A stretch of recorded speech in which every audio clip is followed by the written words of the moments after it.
What's up, everybody? Welcome to Gojo with Mike Gojo Jr. That is me. With me, as always, a man who we want to make abundantly clear is not on the trading block. We are not entertaining discussions for him for compensation to be named later. Brandon Newman. Brandon, what's going on? Doing well, Mike. Probably even better than when we started the podcast. I know I'm not getting traded. You know what I mean? That little information, a little tidbit. It could be a lie. It could be something just, put my mind at ease, but I thank you. I thank you for that. Yeah, no, exactly. Later on, you'll be riding a treadmill and you'll see your name flash across the bottom line here, thus reminding people of the cruelty of modern pro sports here. It's how I have heard of guys getting traded on the treadmill in the facility before, which seems like it's the shittiest way to go because you're sweaty and you're exercising. And if you're going to tell me I don't work for you anymore, I'd prefer you do it before I start like breaking a sweat. Yeah, no, it's true. It's the best of us, but I think we remain friends afterwards. This thing isn't the be all and end all of our friendship. This is something we're trying out. No, exactly. This is a new add-on. We've been doing friendship a lot longer than we've been doing this job, so we'd be able to survive it. But we want to deal honestly here at the Gojo Show, where you guys can download, subscribe, rate, and review wherever you get your podcasts. Speaking of honest, shout out to the people at Culver's and oh boy, Butterburgers in Louisville, Kentucky. Mike, I went there the other day and left a $15 fish dinner there. And you know what? I went home. Wait. It wasn't in the bag. What? You went to Culver's and ordered fish? You damn skippy I did, Mike, because they have great veggie burgers there too. So anyways, I was getting one of them. A little meat burger for after I eat the veggie burger. And then I got the fish dinner for the kiddos, right? And, because they should be trying fish. I called. I said, hey, guys, I left the dinner there. What are we going to do about this? They're like, oh, you can come back. You can turn around and come back. I said, no, it's bedtime and bath time and prayer time. I'm not going to be able to get down there for another 2 hours. He said, don't worry about it. Look at this, Mike. Sent a $20 coupon in the mail straight to my house because I wasn't able to pick up the 15 fish dinner. So speaking of honest, shout out Brandon. to all the honest people working in fast food services. All right, Brandon, there's a few things here. What? Number one, they probably knew exactly who you were because who the fuck else has gone to Culver's and ordered fish sandwiches in recent memory? It wasn't even a fish sandwich. It was the dinners. They have platters there, Mike. They have platters. Either way, you're the first one they had to dust off those platters for. And they probably needed two keys like in the nuclear codes to put in at the same time to access the fish platters inside that restaurant, since they're normally just spending their time viciously buttering burger buns. Mike, I just found out terrible information. All right, hold on, Brandon. I just wanted, before you do anything else, I also want to say part 2 of this, which is, please, because in addition to downloading, subscribing, rating, and reviewing this show, leaving us a 5-star rating and a comment, you can also watch us on the DraftKings YouTube channel and check out the Gojo of Mike Gojo Jr. playlist. Brandon, do not hold up your home address on public internet like you just did anymore. Oh, yeah, that was very, very dumb. RIP to Pop Smoke. I shouldn't do that anymore at all. I'm sorry. I'll try to blur it for the actual copy. Mike, this isn't even a $20 coupon. This is a coupon specifically for a 3-piece fish dinner, specifically at that Culver's restaurant. This is trash. Why is it trash? They're giving you exactly what you wanted. I don't want that shit. Let's move on. We got stuff to talk about. Monday Night Football happened. Oh my God, yeah, your order was the Monday Night Football of Culver's orders. In theory, it's not bad, but in actuality, it is full of inexplicable decision-making. And that is exactly what we got out of Monday Night Football. What is his name? The main guy, Joe Buck and Troy Aikman, they don't give you a coupon. So Culver's leg up again. Yeah, see, you're going to come back around to this coupon being a good thing by the end of the podcast because it seems like you're inclined to do that. For anyone else on earth who's gone to Culver's and just ordered normal burger food and gone and had themselves a great time, the Midwest tradition of buttering your buns in a way that is clogging our arteries and sending us to an early grave, but providing delicious entertainment along the way, it's fantastic and supported by this podcast publicly. You ordering fish there you're the first person I've ever heard doing that. And I'm sure there are others at Gojo Show on Twitter. You're the first person I've heard ordering fish at Culver's. They wouldn't sell it, Mike, if they have multiple fish options. So I trust me, I understand what you're saying, but this is what they do. And it's also, I just figured that was for Catholics during Lent or like during one of the seasons where we're not supposed to eat fish. Since we're talking about fast food right now, that is when you'll find the fish items pop up at your restaurants that don't usually carry fish, and they usually do a good job for those seasonal fish items. I'll say usually my parents always talked about it. That was when they would go, and why they developed the taste for the McDonald's filet of fish sandwich is because of Catholicism at that time in their lives, growing up in the 70s and 80s. Hey, and now you can do a deep sea. It's not a deep sea double. That was the Rally's number 7. But you can do a double fillet of fish now, and it's like on a regular hidden menu now. So won't he do it? Won't he do it? You don't have to go hard to find your fish option. I guess it's 2022. I shouldn't be surprised that Culver's had like a vegan option at this point. Their garden burgers. Oh God. I'm telling you, their garden burgers are really, really good. If anyone wants to go try a nice garden burger from Culver's, it's really, really good. We need to get off of this. But also I will say though, like frozen custard is why it's more healthy than some of the other establishments. Because, ice cream versus frozen custard, more health benefits from the frozen custard. So really? I always thought custard was worse for you. I just figured because it was so thick and rich, it had to be worse for me. Oh wow! Okay, talking about things that we'll talk about by the end of this podcast. By this end of the third, we'll let you guys know. Did you just blindly make that claim, or do you actually know it? I blindly made it, but I'm glad you pushed back. It just seems counterintuitive. Health relative to thickness is usually like a directly correlated pair of properties. Okay, I got it right here. Ice cream. I don't have it right now. Go ahead. Okay. All right. At some point, Brandon's going to come back with the research on custard versus ice cream at Gojo Show on Twitter if you figure it out before us as you're listening to this podcast. Ooh, I got it. Ice cream is a frozen dessert that contains milk, cream, sugar, and flavorings. Frozen custard is a frozen dessert that contains milk, cream, sugar, flavorings, and egg yolk. So it is worse.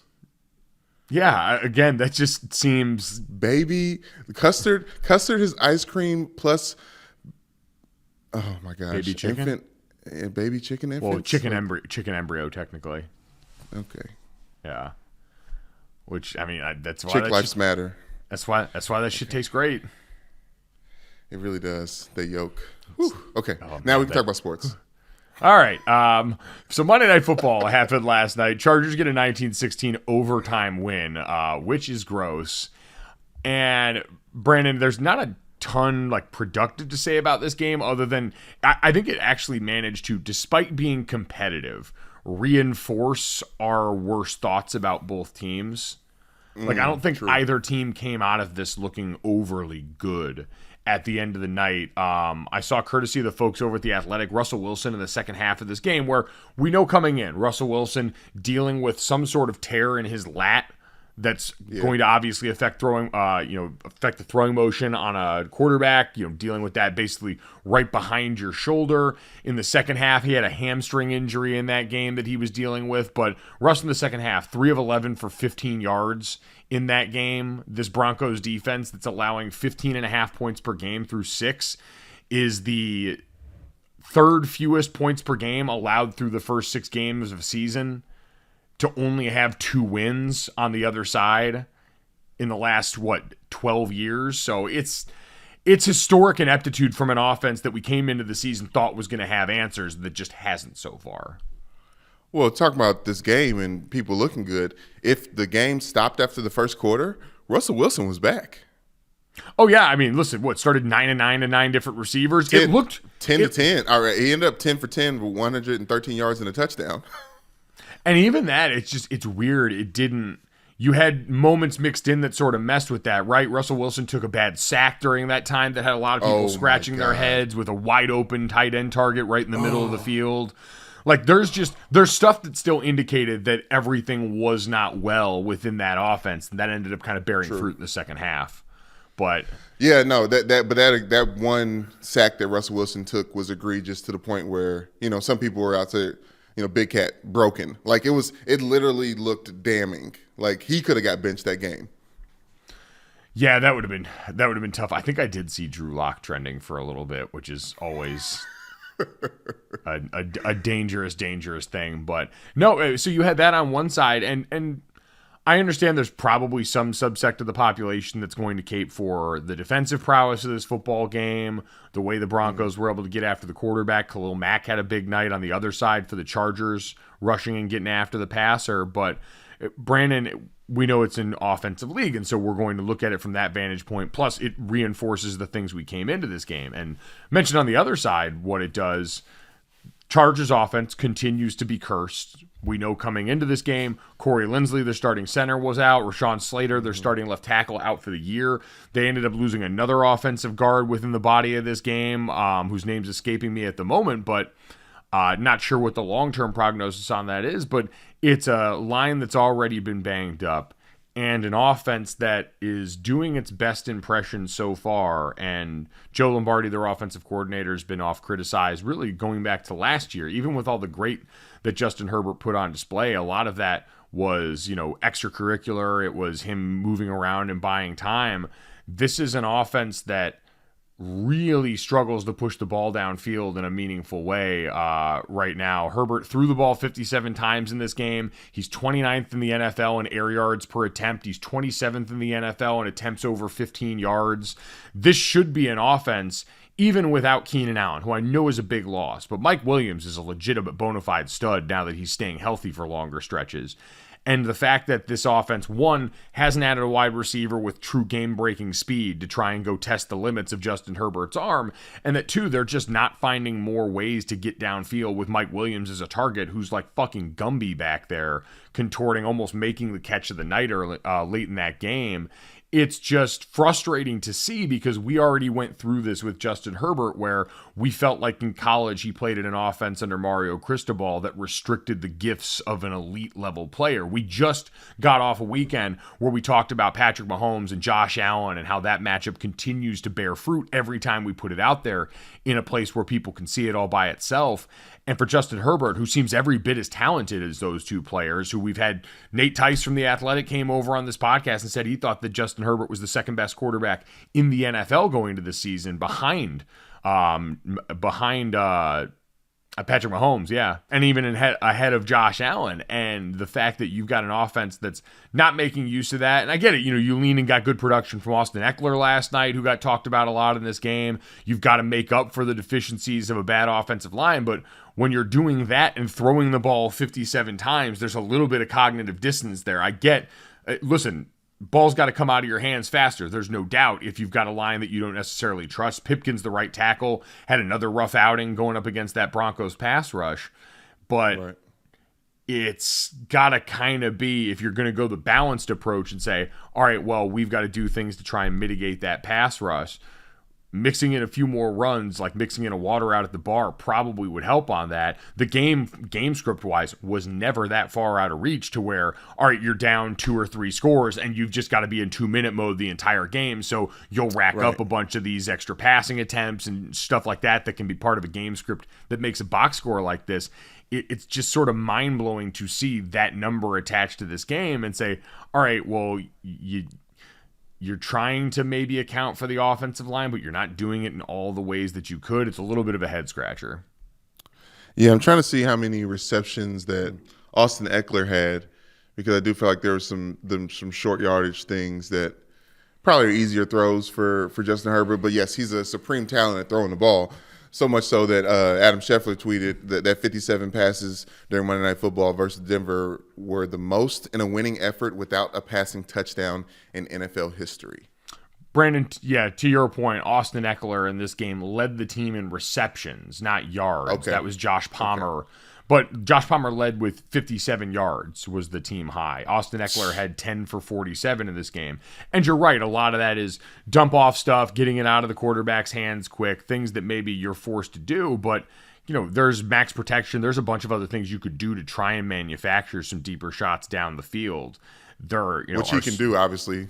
Yes, very. But what Patrick Surtain, like maybe this was a result of respecting the Broncos defense, as a game plan. I guess that's why I'm saying coming into this game just reinforced what we already believed about these teams, because this isn't just a problem in the division against Denver. This has been what we've seen more or less, and what's been the criticism more or less the entire time for Joe Lombardi and what it's done to Justin Herbert in this offense. It's why last year was so hot and cold. It was, like the current stock market right now. Justin Herbert would have those weeks where the offense looks insane, and then we'd have weeks where there was these massive dips, and the defense was culpable in that last year and this year, by the way. And it's something that is going to be interesting to see as we talk about Brandon Staley and his tenure going forward, because, yeah, we know you got no Joey Bosa out there, and that certainly affects things. But Khalil Mack, big game last night. You and I were talking about Derwin James off air, who's still a full-blown mutant in that secondary, and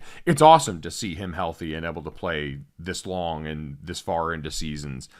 But everyone wants to make the Brandon Staley assessment of his coaching conversation, and I saw it again on Countdown leading up to the game.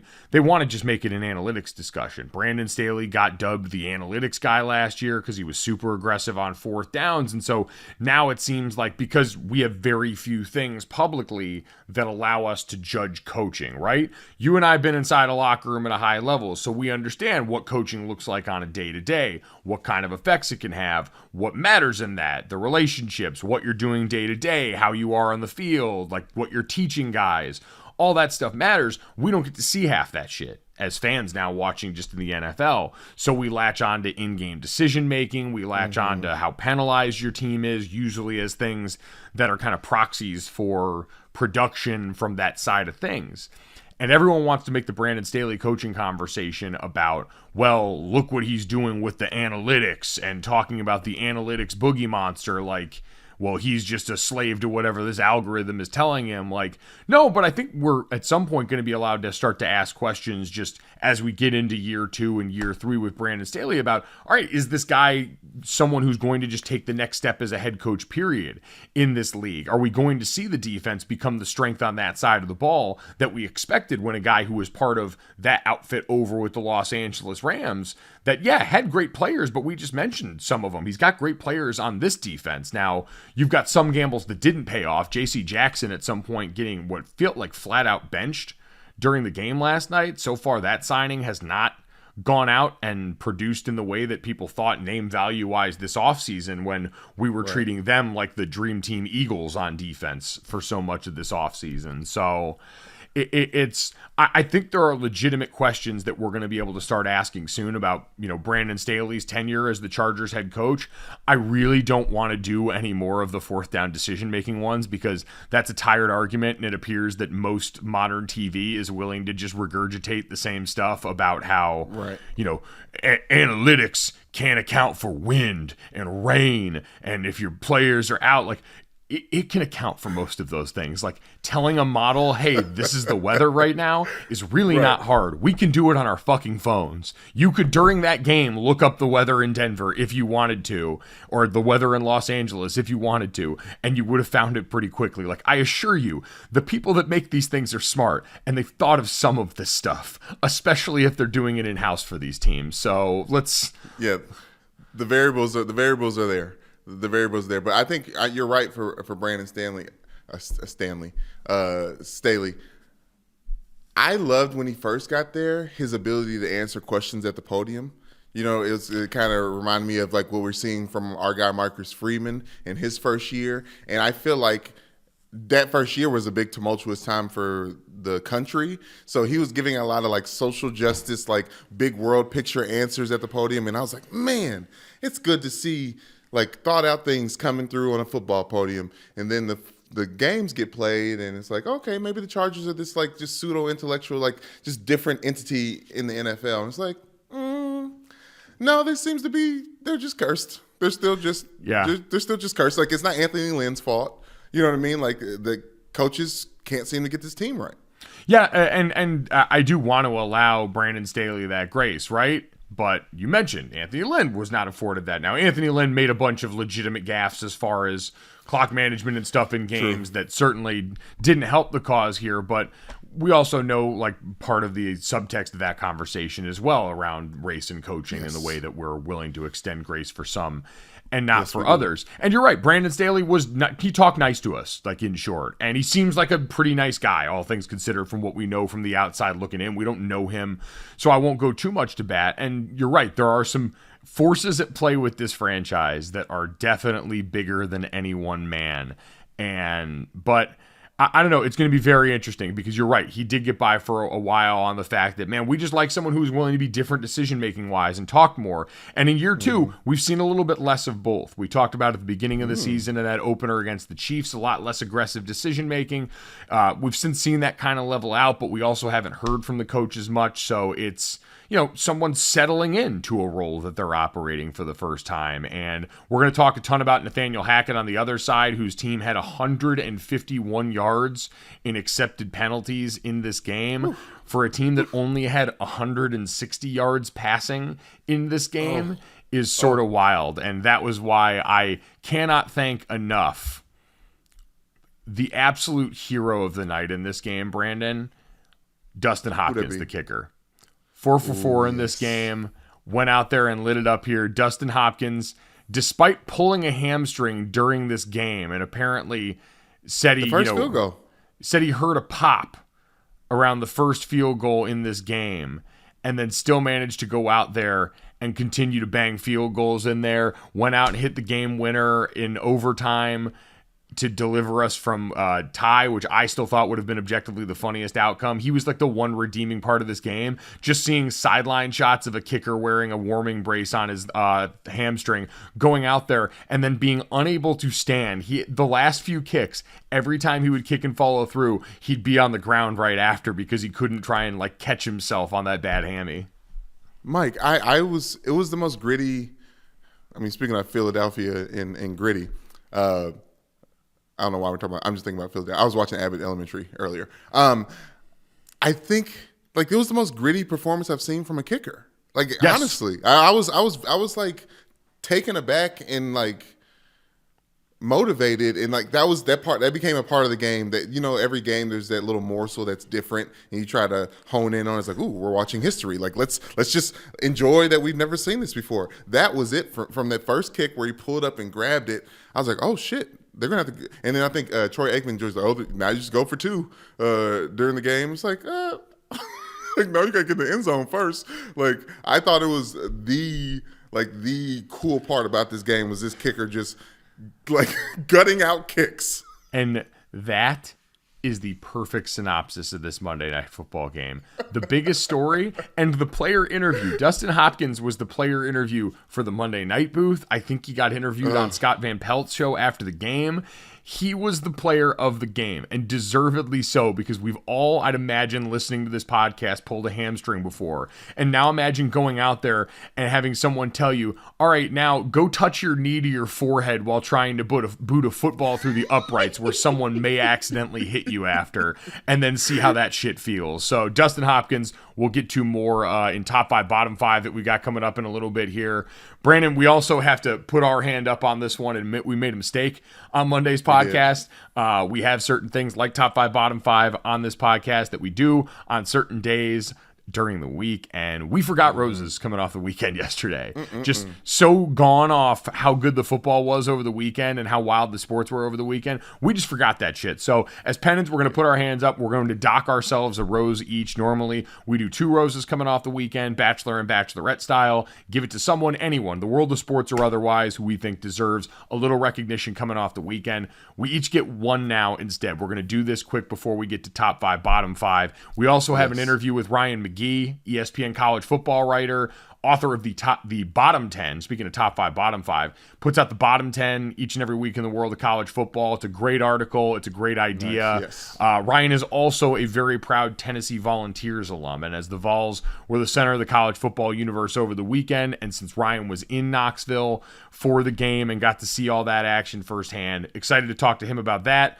current landscape of college football, and just a lot of great. Ryan's an awesome dude. He's one of my favorite people to talk to. I think one of the most thoughtful people that works just in this industry, period. So he's a joy. You'll love listening to him. He's got great stories, and he's a wonderful man. But Brandon, in the meantime, we do have these roses to give out. We get one apiece, so use it wisely here. I will let you start off since I was the one that made this mistake and forgot to remind us of this yesterday. Brandon, who is your rose going to today?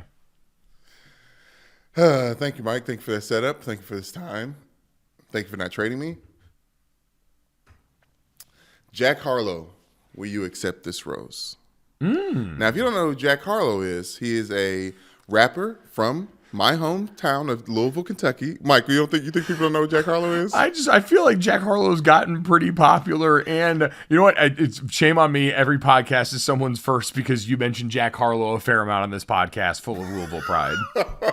Yes, I mean we have to, Mike. I was in your hometown now of L.A.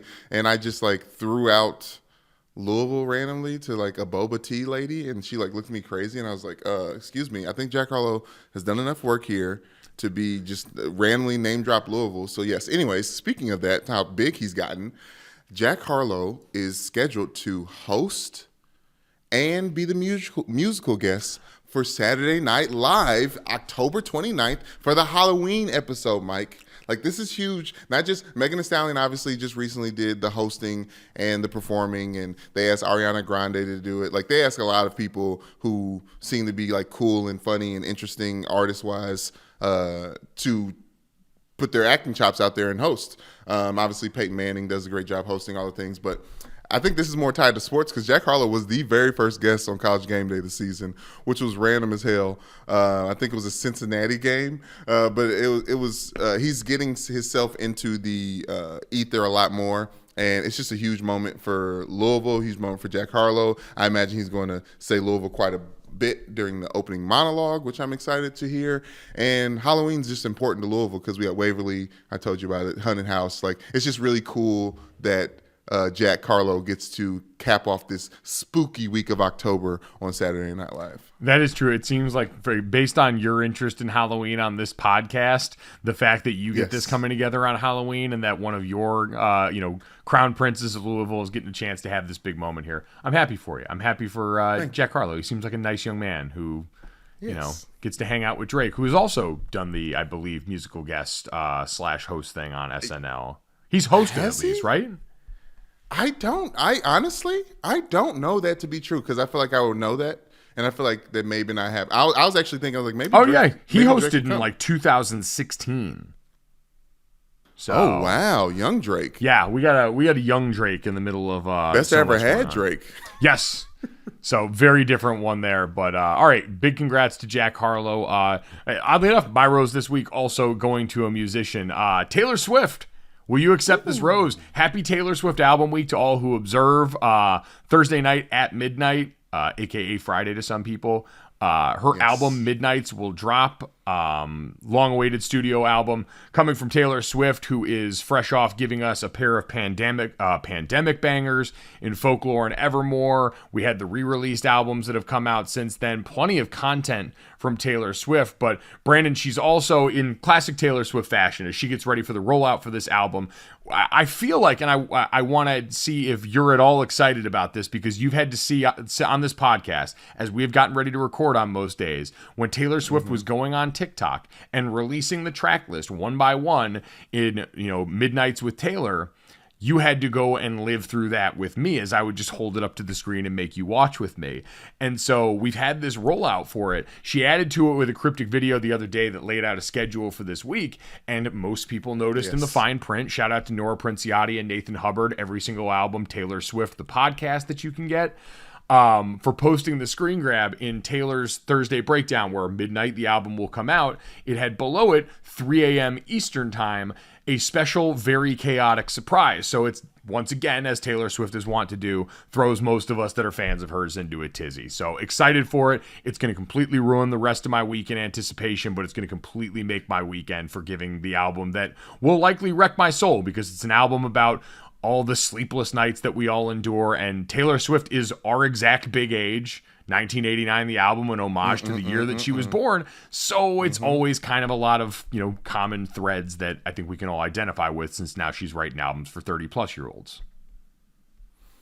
You asked me how I'm taking in this week. I'm patient. I thought this week already came. Honestly, I thought it was the 13th. So you don't care that much. You? I do. Remember I texted you, I was like, are you going to talk about the Taylor Swift album? Like, I thought it came out and I just couldn't find it. But yes, I thought you were going to mention the fact that she kind of tied things into Thursday Night Football with Amazon as well with that little release. It seems like a lot of football references in that Thursday to Friday opening. But did you notice that in the thing? It said like Thursday Night Football. No, it did. It had that in there. I saw it from your post. I thought you reposted it. But yeah, she like timed out everything. It's like after Thursday Night Football, albums coming out, like there's something that's going to be released on Amazon. But anyways, go ahead. Oh no, I was just going to say, and shout out to that point, those of us on Pacific time, the 3 a.m. Eastern chaotic surprise that's just going to be normal ass midnight for us in a way that's a lot easier for me to digest as someone who's up late too. Huge win. Oof. And at the end of the week too, yeah, it's gonna be nice. Listen, as I've dived headfirst into the lacrosse championships and regular season hockey and baseball before the playoffs, I'm gonna dive into this album and I'm gonna let y'all know how I feel about it. God, all of that sounded so white. And I don't mean to put that on there. Sports are for everybody. All this content is for everybody. Right, but if you were to stereotype for a moment. Hey, it's getting cold out here too. I don't know about where you're from, but freezing temperatures in Louisville the rest of the week, and a snow flurry expected on Thursday. So, yeah, hey, listen, it's about to be white around here. It is about to be, and your favorite white girl's Instagram captions are about to get locked and loaded with new material coming off Thursday night, man. Taylor, I mean, outside of Drake, Taylor, one of the best to do it as far as giving you a clever caption for a photo that you're about to throw up there on Instagram, or I guess Be Real now is the one. I still don't feel like I'm ready to go and add another social media to my life, so that might just be for the kids. You said Be Real now? Is that the one that Kanye's buying, Reaper? No. Is that the opposite of that? I don't even know, Mike. I can't believe you even mentioned it. You're so hip. I am man of the people. So those are our weekend roses at Gojo Show on Twitter if we missed anything there. Brandon, before we get to our interview with Ryan McGee, Tuesday, top 5, bottom 5, we didn't forget it. Yes. The top 5, bottom 5 things from the NFL weekend that was week 6 edition. Here, you and I go 5-1. We alternate. I have the top 5 this week. You have the bottom 5 this week. We will go 5-1 on these. So, Brandon, why don't you start us off with the bottom 5? Because I realize we did this the wrong way last week, and it ends up with the number 1 from the bottom 5 being the last one, and it feels like we should end on a positive note. So, we're going to try it different this week. Okay, I like that. I like Brandon Bottom. Anyways, you guys know I love coming off Monday Night Football stats for the top 5, bottom 5. Coming in at number 5, Monday Night Football's penalties.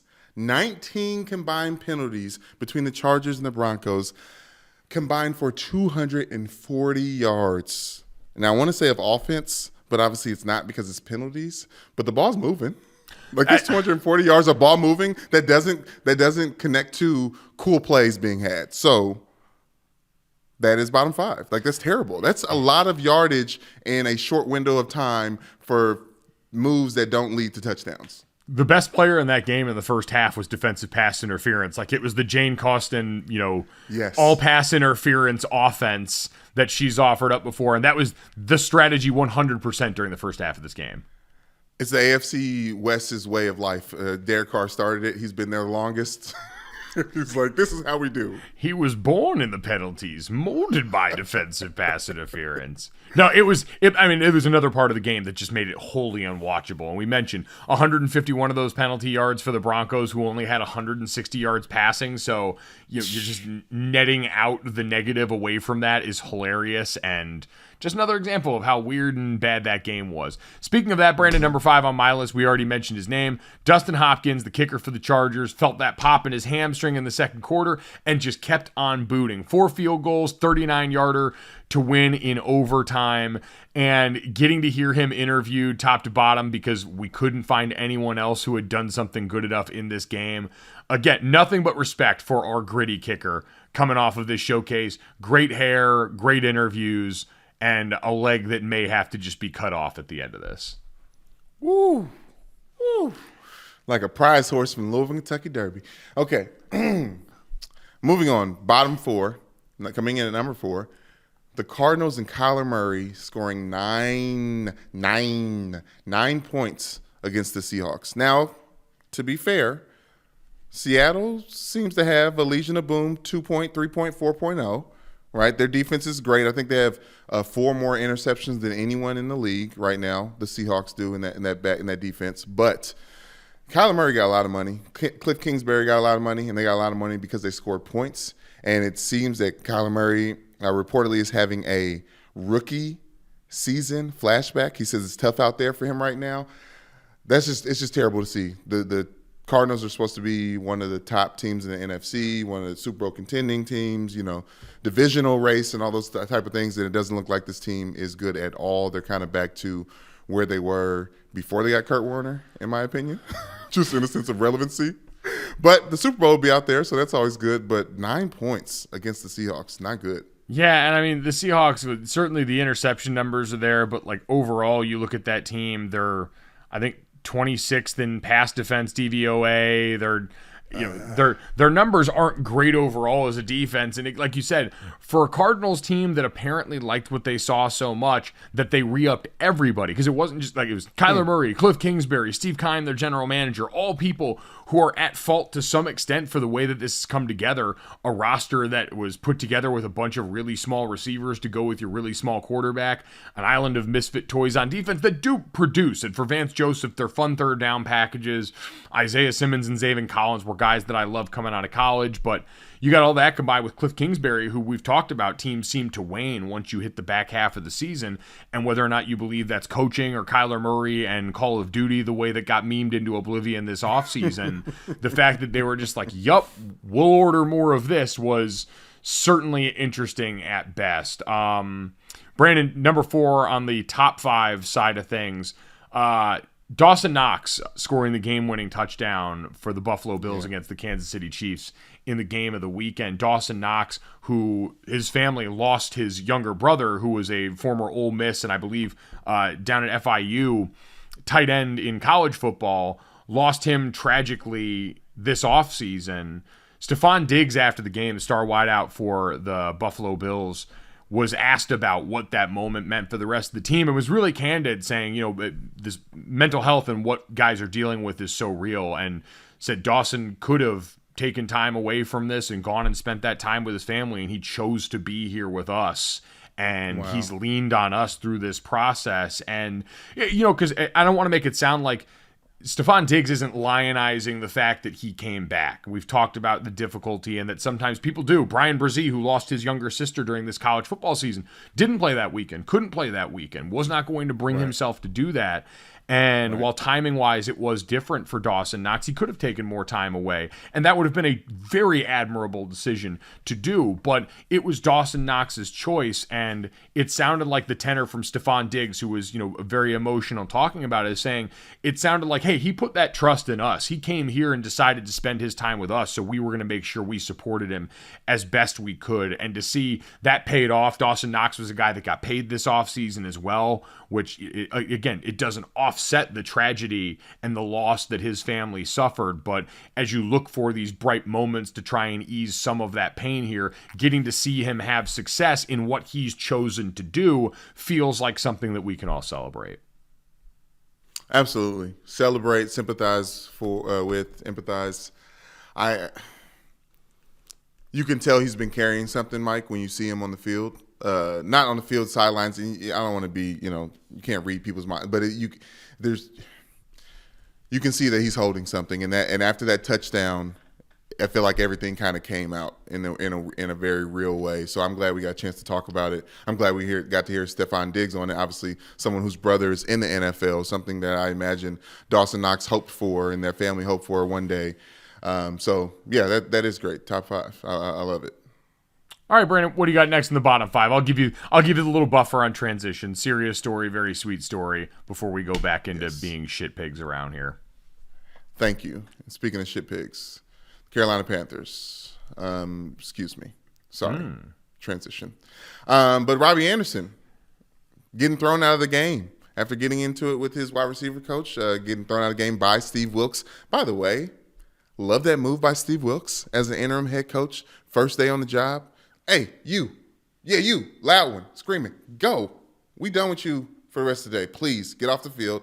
Now, obviously, speaking of the Cardinals, they just Marquise Brown suffered an injury, so they're looking to trade and get Robbie Anderson on their team. They did. So they did. Oh, yeah, that went through and happened. The Cardinals acquired him for an undisclosed draft comp. Adam Schefter, sources told him the Panthers will get a 2024 6th-round pick and a 25 7th-round pick. So that one is going to happen. And like you said, Steve Wilks, calculated move. Like Robbie Anderson said, he was unsure why he wasn't in the game, and that was why he was raising hell. Like, Robbie, you know good and damn well they were trying to trade you before that game, and Steve Wilks probably knew they were trying to trade him before that game, and so you were already probably not going to play by direction of the front office, and then he just decided, I could make a show of this too, as Steve Wilks is trying to see if he can get himself back into the conversation for being a head coach in this league. So chestnut checkers on that move. True.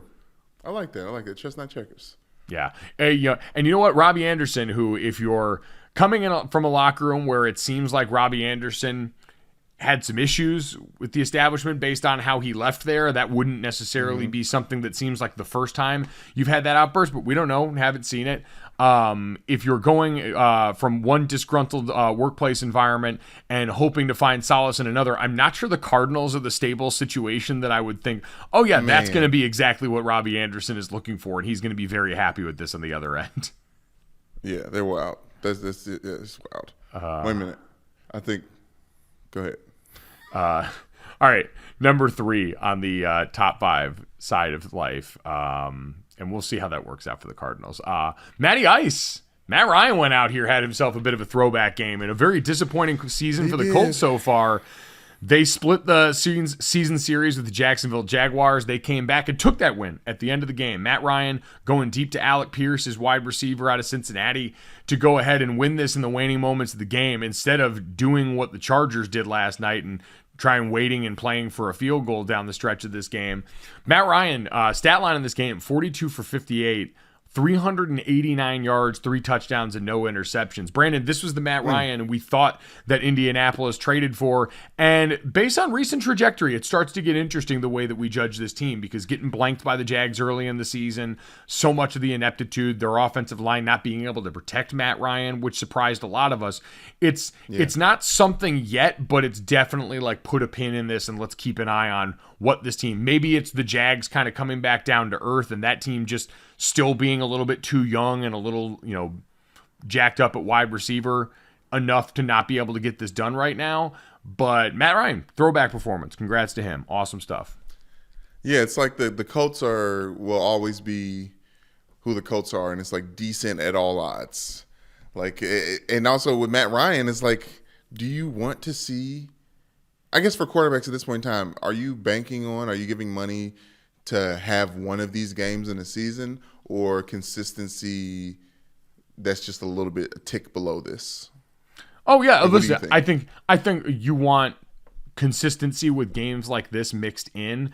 Matt Ryan is someone who people have debated, how much gas he's got left in the tank, especially this season, but it's still, to me, for him, he's more of a dependent quarterback because the guys we talked about before, the Justin Herbert conversation. It's different because he's athletically gifted enough to get you out of some bad situations, and that's why a lot of times you draft those kind of quarterbacks so high. Matt Ryan's throwback quarterback. He's a stone. He's back in the pocket. He's not going to move. So you got to do a lot more to make sure that he's in a position to be upright and be productive for you. But yeah, you traded for him for consistency at a high enough level to believe this was an upgrade over Carson Wentz, who was going to give you a lot of hot and a lot of cold and everything in between.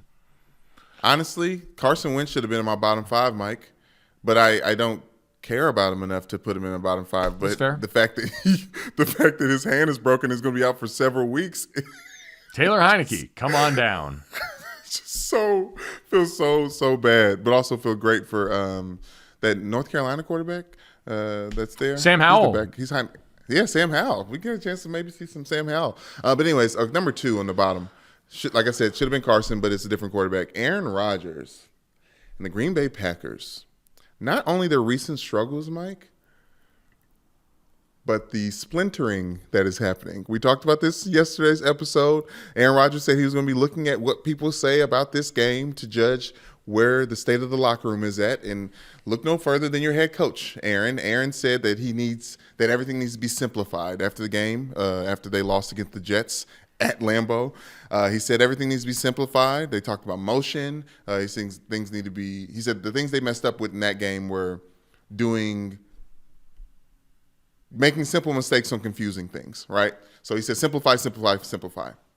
Matt LaFleur gets interviewed afterwards and says he does not know what Aaron Rodgers is talking about when it comes to simplifying the offense, and that they need to simply focus on executing the offense. Ooh. Yeah, spicy. Spicy. This is one of those things that if I was doing top 5, it would have been my number 2 as well. So I just want to keep people in perspective of how much I love this story. The Packers are to be watched. Like all the stuff that happened with Mike McCarthy and Aaron Rodgers near the end of Mike McCarthy's tenure. Like I am focusing all my eyes and attention on that razor thin chin strap that Matt LaFleur has. It's the most questionable thing about him as a coach is that facial hair decision. Thank you. Thank you. I'd rather have him have facial hair like Kanye right now, or Ye, like that crazy, like I can't, you know what I mean? Like just scruff. Like I need scruff from head coaches. It's something I'm starting to ask the question about with the McVay tree guys. Kyle Shanahan's pretty normal, but Sean McVay's always had the facial hair that goes too high up his face. Mike McDaniel's got kind of weirder, patchier stuff here, and that might just be, doesn't grow it in as thick. And then Slick you've got hair back though. Yeah, and then you've got this with Matt LaFleur, like. You got to start to look and wonder about some of these guys here. Now, Zach Taylor, technically a part of that tree. I think his head's totally naked, so that's a little different. Well, Kyle Shanahan with them damn motorcycle motorsport hats that he wears, like he seems like he's like definitely like Tony Hawk style apparel. So yeah, you're right. The Mike, what are they doing in the locker room there? They've got like a really great barber that they think is really great. That probably most of the rest of most of the haircuts all A1. Those guys got the hair on lock. Even Mike McDaniel, great hair, well taken care of. Matt LaFleur definitely leveled up and started getting rich guy haircuts not too long ago. So. Super interesting addition to that. But yeah, I love that. Matt LaFleur very publicly pushing back on Aaron Rodgers, who's longing for that old Mike McCarthy offense where everyone stood still and he just got to make cool throws, which is weird because that was the thing he didn't like by the end. Everything comes back into style. It's like all the genes that we see now. Brandon, number 2 on the top 5. Shout out to Notre Dame's very own Chase Claypool, who led the Steelers in receptions and yards at wide receiver in their upset win against the Tampa Bay Buccaneers. And then after the game, got his first dip. He was being interviewed and said one of his teammates gave him his first dip of chewing tobacco, which, obviously we, can't, like, we don't endorse, like, be healthy and all that stuff. But at the same time, inexplicable, like, forever linked to locker rooms of any sort. You go through college football training camp, in an offensive line room, you're going to see a tower of dip cans stacked in the corner of that room for guys trying to stay awake during those meetings. And all I could think of was, first off, when I saw him say that, I looked to make sure I saw the spit cup in his hand at one point flash onto the screen because I was worried he was out there gutting that and it was going to end poorly. But number 2, it was going to end poorly anyway because a tale as old as time is at some point in your football career, you get convinced to throw in a dip. And then 15 minutes later, your head is spinning, you're a little bit sweaty, and you probably probably end up puking. I don't know, Brandon, if you had that same experience. My first dip, I was piss drunk when it happened. And so I could say that it wasn't a controlled circumstance to do the experiment. So I don't know if I puked because of the dip or if I puked because I was very drunk, but it happened. And I felt like if you had stuck that camera on Chase Claypool 20 minutes later, he probably puked into a toilet in that locker room. Yeah, he was definitely first 5 minutes of the dip. Thank God that they got him then, because he would have been a lot more incoherent 15, 20 minutes He in. was starting to get to that point because he said, I can't really do it with all these lights right now. He was starting to get the sensory stuff that kicks in. Yeah, like I was going to tell a quick dip story. It's like, I guess my first dip was in high school at the baseball game. You know, all cultural things at that point in time. But when I get to Notre Dame, I was so surprised. Like James Aldridge, some other black guys on the team, just like straight up like, "Hey, you dip?" I was like, "No, I don't dip." He was like, "You gonna dip? You gonna dip before you get out of here?" I was like, I don't think I will. It's like, oh, how's she gonna stay awake in meetings? And I was like, oh, I don't know. I guess I didn't really understand. And as somebody who fell asleep in meetings on my recruiting trips, I was like, oh, maybe I'm gonna need. And maybe that's exactly what you needed. I need some dip. But I tell you, gosh, Mike, the world is a bad influence because I want to try it again now. It's an evil world we live in, but I'm gonna keep living. I mean, every one of our friends that's dipped since college has told us at one point or another how they're quitting, and years later, I still find them trying to like negotiate with the hit of nicotine that they need. It doesn't seem like a thing you want to start doing now. If you manage to go most of your life without doing it, save yourself the habit, because if nothing else, it's also very expensive in addition to being potentially dangerous. Yes. Oh, I'm potentially dangerous. It says it on the can. But I did like the fact that he threw out there a celebratory dip, because it seems like with nicotine and tobacco products, the cigar game with Tennessee and Alabama, as long as there's celebratory stuff with the tobacco, everybody's like, oh, okay. I love the thought of like someone packing a sad lip after the game. Like just how they, and like New Orleans, when they're doing like the second line, they'll take the same happy song and slow it down when it's a funeral procession type thing. You just slow tap, because that's the other part too. You deal with everyone who's ever had a dip just constantly snapping their fingers in the locker room, and you're always in awe of the guys that can really make it snap. It's just a whole dip culture around football is one of those things that's so deeply tied into it that, to your point, I don't think it separates along racial lines at all. I think it's more like country versus people from metro areas, but at the end of the day, it's pretty pervasive just across all different backgrounds and nationalities in a locker room, because like you said, it's a place where peer pressure is the number one item traded in most places, and it eventually gets most of us. So shout out to Chase Claypool. I hope you made it through that all right. Brandon, what's your number one on the bottom five for the week? Mike, it's got to be Tom Brady skipping a walkthrough with his Tampa Bay Buccaneers on the way to that loss to the Pittsburgh Steelers for going to Kraft's wedding. Now, I love it. I love their relationship. I love all that other stuff. We've talked about Tom Brady being half in, half out because of personal things. I don't know if you can count someone else's wedding as that, but it becomes a thing, Mike. If you got to travel to a wedding during the football season, that weekend you remember, and it's a little bit harder logistically, especially, and this is for people who are not playing football. So, as the Buccaneers continue to struggle and Tom Brady continues to get more and more frustrated and scream at players on the sideline that were probably at that walkthrough, I love the fact that Tom Brady is splintering by his personal life. And not his personal life, okay, because that's wrong. Yeah. Because I'm not talking about his marital status. I'm talking about just him not being all the way locked in on football, and it's showing results of it on the field. Yeah, I mean, he's starting to like sideline. His demeanor and disposition is starting to look like divorced dad, so it's definitely seeped into the energy. But yeah, no, listen, Jason Sudeikis vibes. He and you had their head coach come out and basically say he's not getting special treatment. That's not what this is. I don't know how many other players are allowed to do that, where you're, and like, albeit Tom Brady, I'm sure, is flying private and all that, and it's the minimal amount of time and it's a walkthrough. Yeah, and again, all these things that we excuse for training camp, but again, I didn't play a long NFL career. So if this is more common than I'm giving it credit for during the season, especially for a veteran player, by all means. But it's just one of those things that continues to add up through all of this. And because it's him and Bob Kraft, who's not.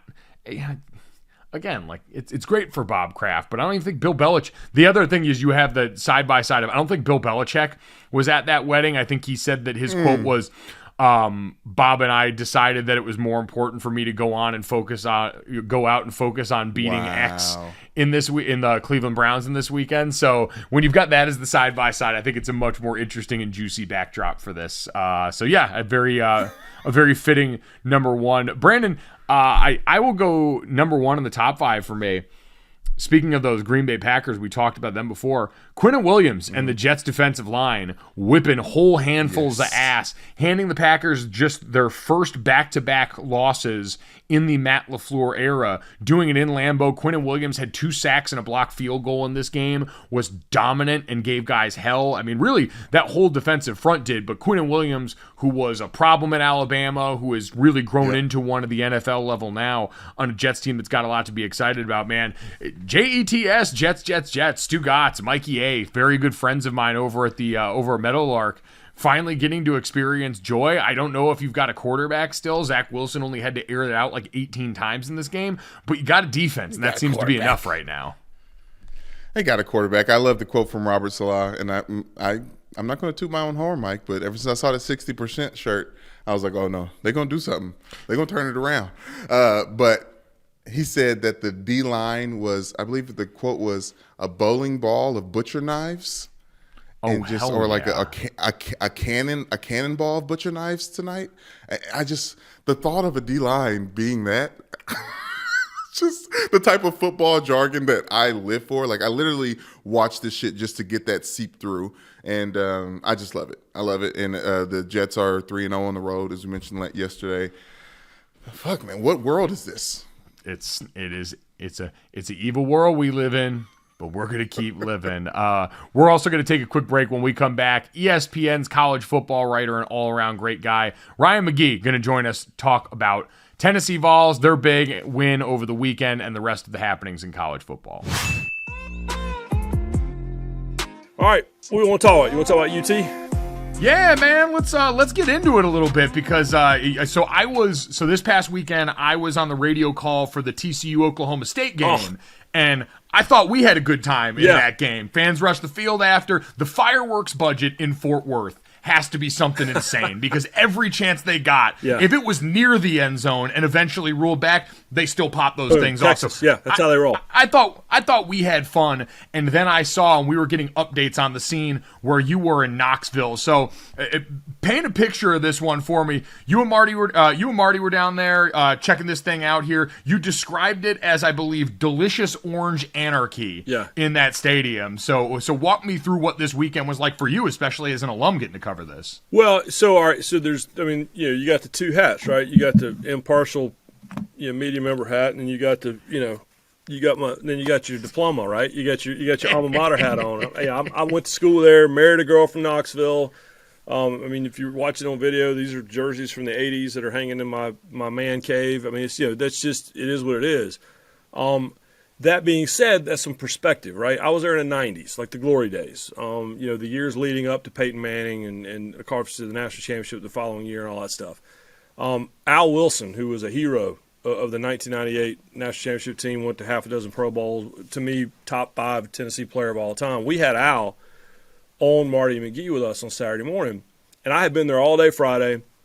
And my view of it's a little skewed because, there's emotion involved. Just like if you go back to Notre Dame, your alma mater is your alma mater. That's fine. I can cover a game impartially, but I also feel like I have an inside track on what the actual mood is. And when our interview with Al Wilson was over with, he walked over and we hugged it out. And I was like, all right, we were both here in the 90s. I go, what do you think? He goes, it feels like it did 25 years ago. And so it just was a vibe, and I think it's because people really genuinely believe. Now, there also, I can tell you being in the stadium, that there was a genuine – Twitter was like, when they're up 28-10, Twitter's like, oh, we got this in the bag. The people in the stadium did not feel that way at all. Like, there was an uneasiness the entire game, not until the game was over with, because it's PTSD, right? You've lost so many games, And even before the 15-year losing streak, more than a decade and a half losing these guys, it went way deeper than that. I mean, when I was in school, we were in the middle of an 8-year losing streak to Alabama. So it was reluctant excitement, and then when that shot duck of a field goal, inched over the crossbar, then it was just completely unhinged. I mean, I've never seen anything like it. No matter where I've been, no matter what game I've covered, they acted like people that hadn't beaten their most hated rival in more than a decade and a half, and that's exactly what happened. I was going to ask for this rivalry, the third Saturday in October, we saw the pageantry. And if you watch the game, you would assume it's that. But from the outside looking in, you obviously got Florida around there as well. Is this the one for Tennessee? Is this the one at the top of the list? Yeah, and what I've always said is that if you're a real old school Tennessee fan, the thing with Florida didn't really happen until the 90s. Florida was an afterthought. Florida had won, 2 SEC championships in 100 years. I mean, it just wasn't – and Tennessee and Florida didn't play every year, just the way that the schedule used to work out. Same with Georgia. The Georgia rivalry is a border war and all that stuff.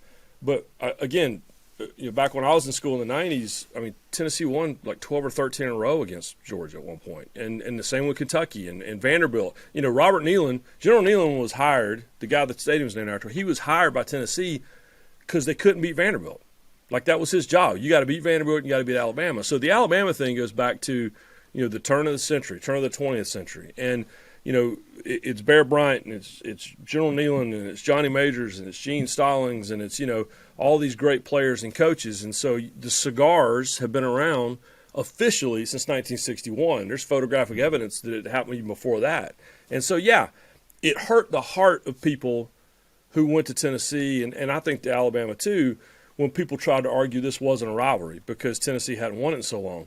If you went to one of these games, you could smell that it was still a rivalry because when Alabama won that game, even when it was 10, 11, 12, 13 in a row, the cigar smoke was in the stadium. So I was always like, you say this isn't a rivalry, I could smell, right, that it's a rivalry. So now it officially feels like, a rivalry to everyone else again.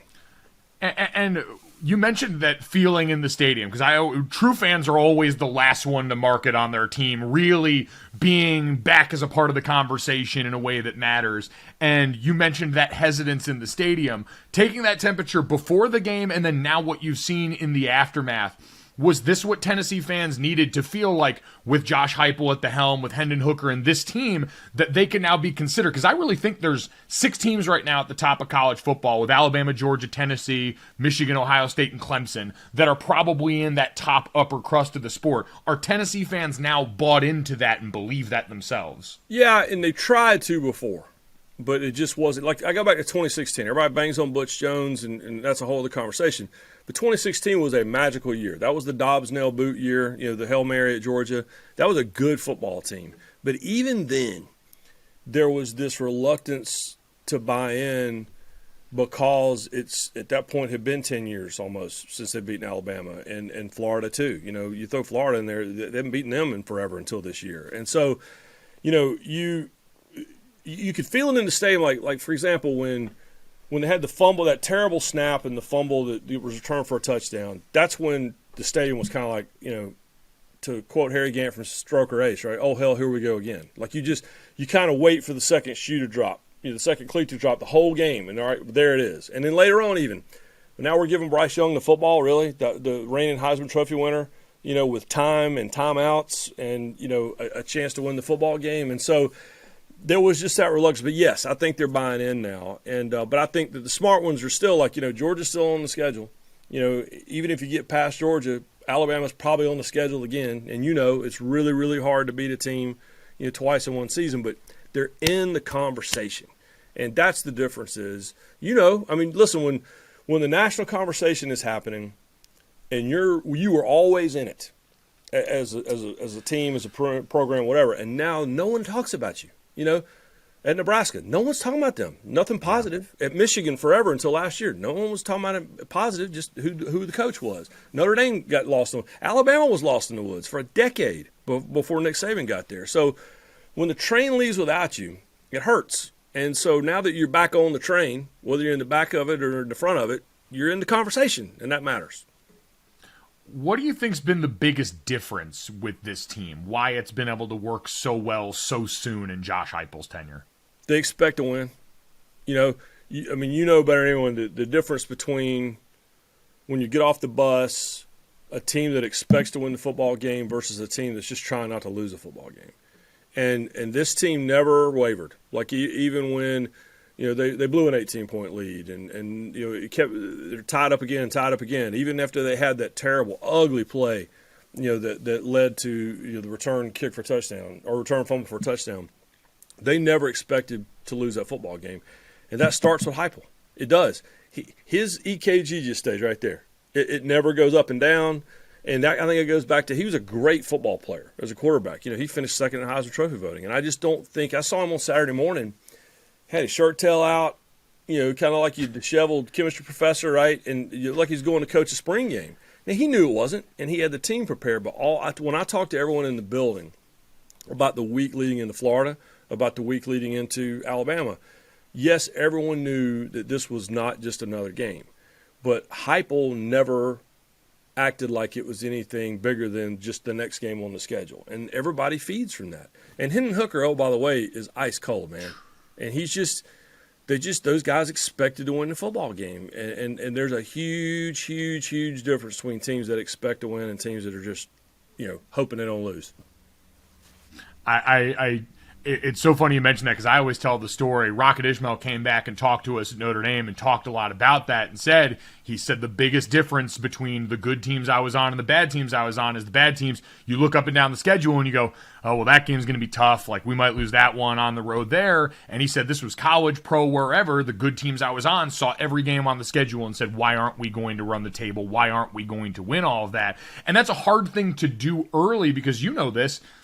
Showing proof of concept to a group of players that have experienced this kind of drought in production in this particular rivalry, a time away from the national stage and a part of that conversation, last year was so pivotal in putting so many of those drops in the bucket where you can build that kind of trust between coaching staff, quarterback, and the rest of this team. Yeah, I had a really long conversation with Sam Pittman at Arkansas about this earlier in the year, and they were undefeated and rolling into that Texas A&M game that they should have won.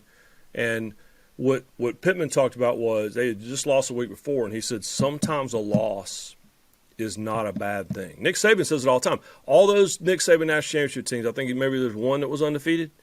And so everybody you got to get a little pain in there to remind you, it's Drago, Rocky IV, right?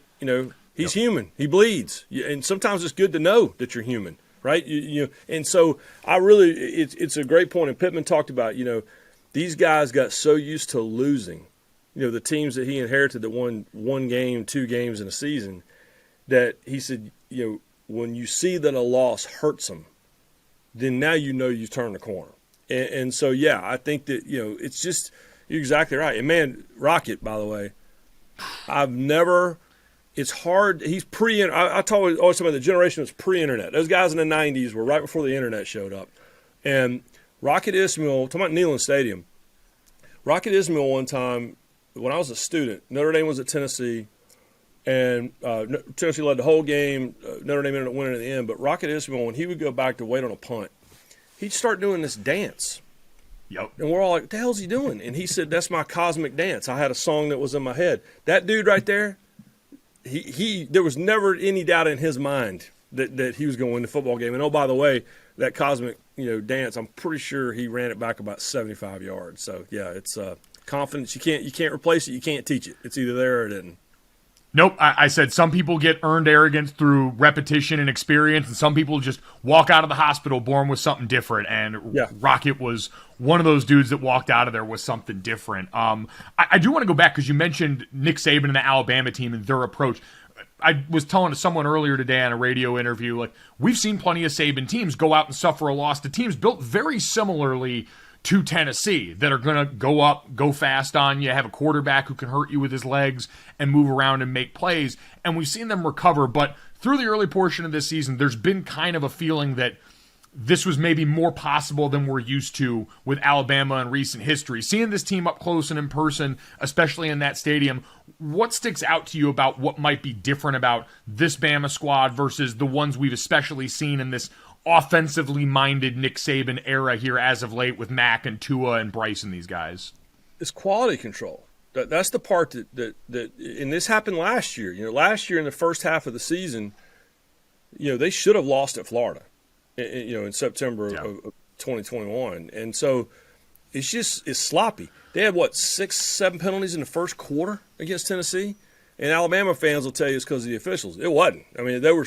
This was like substitution infractions. 12 men on the field, and lining up all sides. It was just dumb mistakes, and so that's why Saban got so lathered up. I mean, uncharacteristically, we all know he likes to go on tirades. He's going to freak. I mean, his head was going to explode in the first quarter of the game, and so that's the part that I think maybe that for the first time we're seeing, the side effects of changing your coaching staff every single year. Was what we've seen in Clemson, right? Clemson kept the coaching staff together for more than a decade, and then all of a sudden, co-offensive coordinator leaves. Offense isn't as great as it was, even with Trevor Lawrence. Second offensive coordinator leaves. Quarterback struggling a lot. Defensive coordinator leaves, to go to Oklahoma. And so I think that it's a testament to the fact that he's the greatest college football coach of all time, that Saban hasn't had these issues before. But over the last 2 seasons, they have made more mental errors than we saw in the decade before that. And so that's the part they've got to tighten up. The reality is, they take care of their business, they probably win that football game on Saturday night. But they lit Tennessee run out to a big lead, and then they kept letting Tennessee back into the football game. And it was a lot of quality control stuff. And so if you lit a team, again, that expects to win football games, like a Hendon Hooker, led football team, then they're probably going to win football games. So, that's what Alabama's got to work on. But, the loss sometimes is good, but they've also come really close. They could have lost 3 games at this point. And so that's the big difference between what we've seen before, and they might have the 2 best players in college football on their roster, and Will Anderson and the defending Heisman Trophy winner. So it's a curious case right now. And still, like you said, very much in it. Very much could be a team that if Tennessee does go and beat Georgia and all those things, they could see again for a second time this year. They're not out of it, but Tennessee is kind of an interesting representation of what I think has sort of been the feeling around college football. Am I crazy? It feels a lot more open this year than it's been, right? Now that we've had maybe Alabama and Georgia seeming to regress a little bit. So much of this conversation going into the year was about playoff expansion, was about teams moving around conference-wise.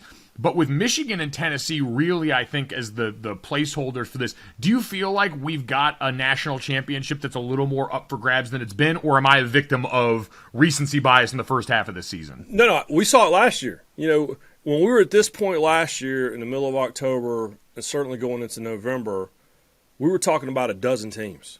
And Michigan had a lot to do with that because finally, they were good. The Pac-12 wasn't even a factor last year, and now they got a couple teams that could still make a playoff run. They're squaring off this weekend, Oregon, UCLA. So I'm with you. I think it's more wide open than it's been. A lot of the players that we're talking about at different schools that are having big moments came through the transfer portal. We're seeing guys go to schools maybe they wouldn't have gone to a year or 2 ago because I ride into town to cover their game and their faces on a billboard for an auto dealership. So it's just changed so much that everybody's got to roll with it. But the timing of all this is going to be pretty good because I feel like you're right. It was Clemson, Georgia, Alabama, and Ohio State were playing on a completely different plane than everyone else when it came to recruiting, when it came to making the playoff, almost every year. And now that group feels like it's been caught a little bit, right? It's like Daytona 500. You got 4-car breakaway, and everybody else is kind of catching up a little bit. And so the timing of all of that seems to be happening about the same time we're going to get this playoff expansion. So it's good. It's the complaint a few years ago was the same teams all the time. I've always said that wouldn't have mattered if they'd have dropped the playoff into the 90s. People would have complained that every year it was Florida State, and every year it was Tennessee, and every year it was Nebraska. If they dropped it into the 70s, everybody complained it was always Ohio State. There's always was going to be those teams that dominated everything. But now it does feel a lot more wide open. So you're not crazy, dude. I think you're spot on. Either if you're crazy, I'm crazy with you. That, you know what? I'd always rather be crazy with you, Ryan, than same with everybody else. So we're at least on the same page there. We have talked so much about all the good teams in college football. I'm very excited about that. I would be remiss if I didn't do the check-in right now. For anyone that's unaware, Ryan McGee, famously the author of The Bottom 10, one of the most prestigious publications that comes out on a weekly basis in college football. Get a taste of the other side here. Has there been like a consistent through line or a most consistent presence in the bottom 10 so far this season? First of all, I'm glad you're recording this because that's the first time anyone's ever used prestigious and bottom 10 in the same. That's a huge moment. Not as Put huge it on the of a book moment. jacket, please. Yeah, thank you. Not as huge of a moment as it was when Kansas hosted game day, college game day 2 weeks ago. There was even a guy showed up.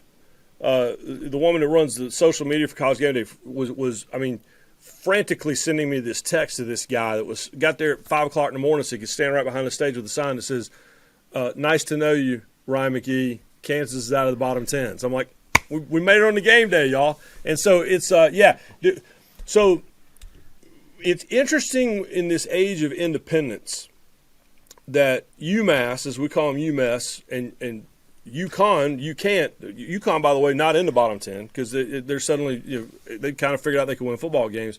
But New Mexico State and UMass, they kind of put together these independent schedules, and they're things of beauty. I mean, there's no way they could have known when they scheduled these games 5 years ago that half the teams on their schedule would be in the bottom 10. And in some cases, that includes like having Texas A&M on your schedule or Nebraska, right? But I think what we're seeing is we're looking at a potential. We're going to have a West Coast East Coast thing or a Midwest West Coast thing. Hawaii, Timmy Chang's my dude. They're going to get it together. They have not gotten it together yet. But you get this Hawaii, New Mexico State thing happening out west versus the MAC. Keep your eye on the MAC because just a couple weeks ago, more than half the conference only had one win. Now they're starting to separate themselves. So yeah, this is the world I live in, son. I'm fired up for it. You know what? It's important. As contenders and pretenders separate at the top of college football, also got to remind yourself, the sickos committee out there of the world, the wheat is starting to separate from the chaff in the bottom 10 as well, and that is just as important to a lot of people. Yeah, I think you said weed separate from the chaff. That's how we roll in the bottom 10. It's not wheat. It's weed. Yes. By the way, so it's but it is something. But I say this all the time, and I'll say this in respect to Kansas. The best part of writing the bottom 10 is when a team that I have watched so much turns the corner. When I first started writing the bottom 10 a decade ago, Georgia State won the championship, bottom 10 championship like 2 out of 3 years. Now they go to bowl games every year. Kansas has been in the bottom 10 for 30 years. Now they're hosting college game day. UT San Antonio, when they should have gone undefeated a year ago, it was one of the great. It's like sending your kids off to college. So yeah, it's that's the best part is when they turn it around. And then, but as happens, they always come back to you. So Kansas will come back. UT, they'll all come back into the fold at some point. It is so. I think kids going to college is the perfect analogy because I made life a little easier in the academic sense on my parents than, let's say, my younger brother, who we'll say wasn't an honor student. But there is a different euphoria that comes with when you finally get him sent off to college. That's you finally get the one who wasn't as dialed in the book sent off to college. There's a different feeling of accomplishment in that. That is the bottom 10 chef kiss difference. That's it, Ryan. You don't know how they got there. You don't know what you did to help them get there, but you're going to take credit for it anyway. Exactly. You know what? You don't ask questions in that. You don't block blessings, and those are blessings when they come and someone manages to find their way out. Don't question the process. Yeah, no. don't never question the process. TTP to the fullest. Ryan, appreciate the time so much, man. Congratulations for the hat of yours that is the Power Tea that you had on before there. Hope you got to drink that one in fully. Were you one of the folks helping them throw the goalpost into the river? No, and I would have never done that. That was a questionable strategy. So my brother went to Wake Forest and back in the 90s, and they had this one magical pull-on Weed Eater Independence Bowl year at Wake Forest. And they beat Clemson for the first time in like 20 years, and they tore the goalpost down. Well, now being smart Wake Forest students, they carried it up the street to the fire department and had the jaws of life and cut it into sections. My brother, to this day, in his law office, has a section of the goalpost in his office.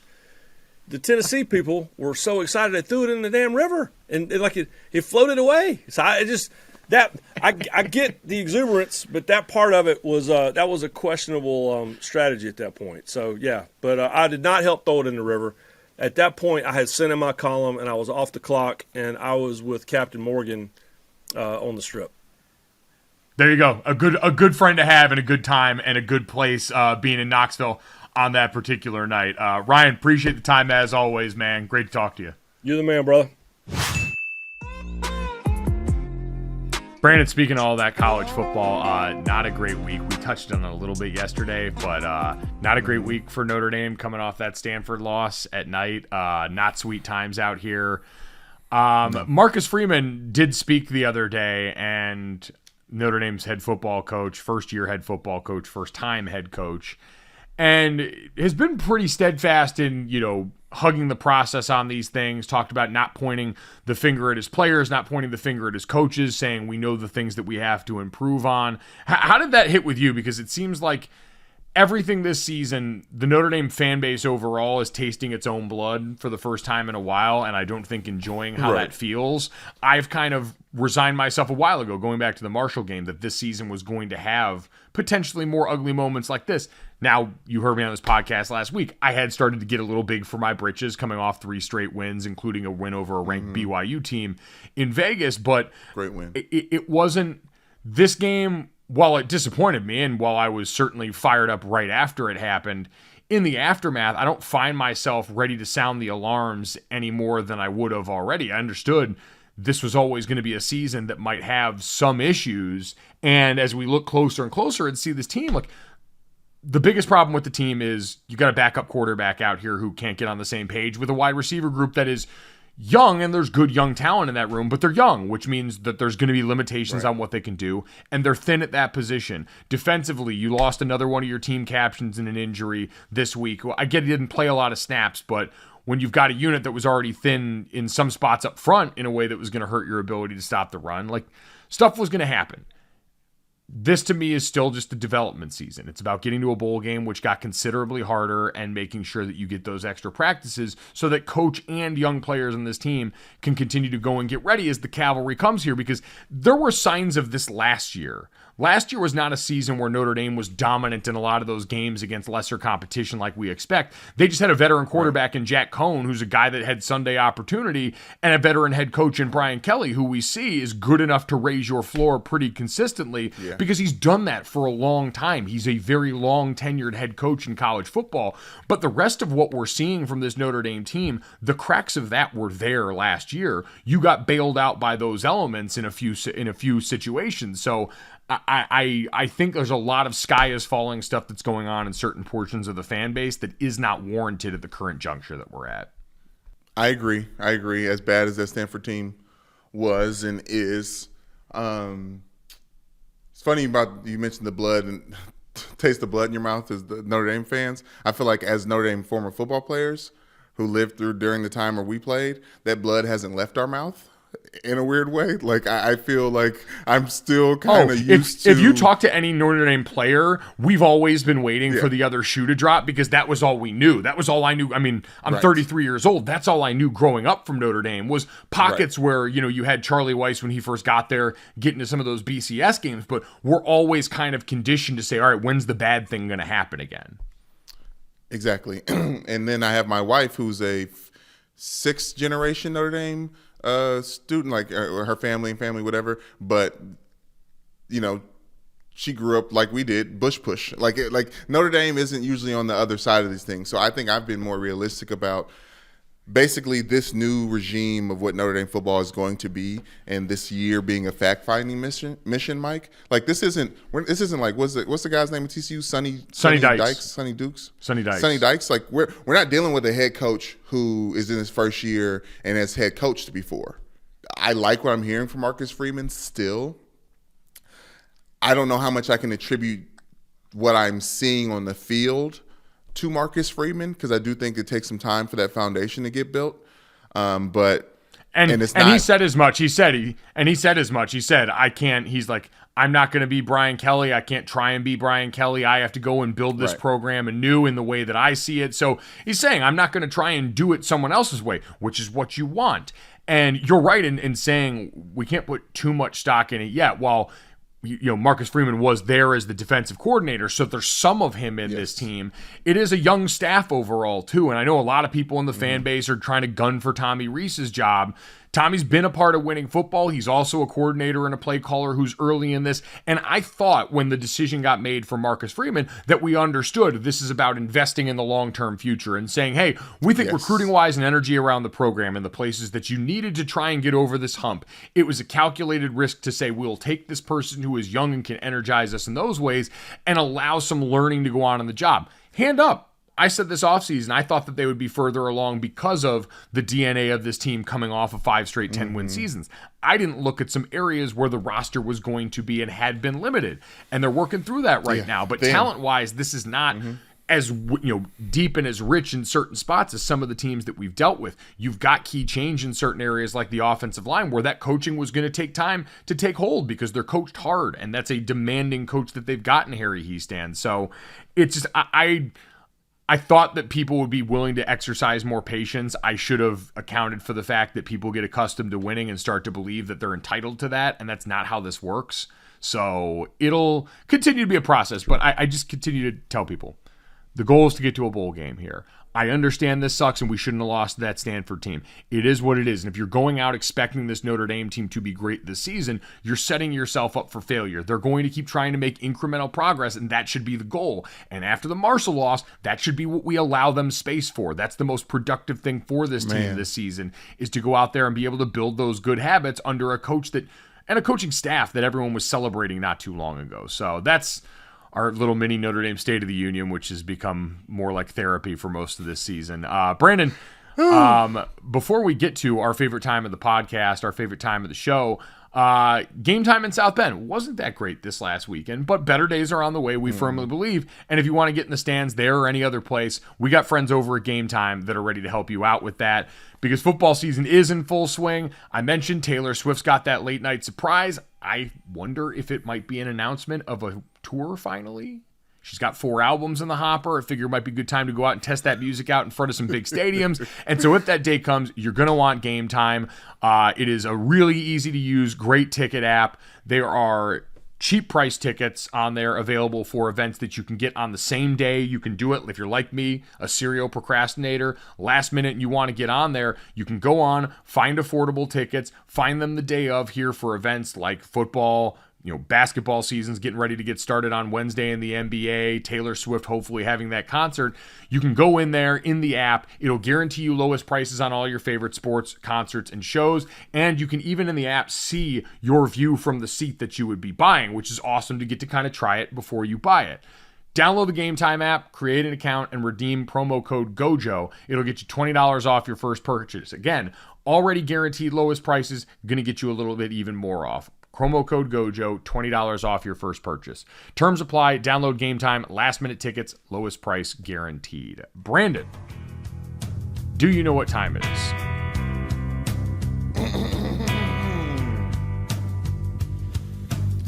I do, Mike. It's time to continue this Halloween theme.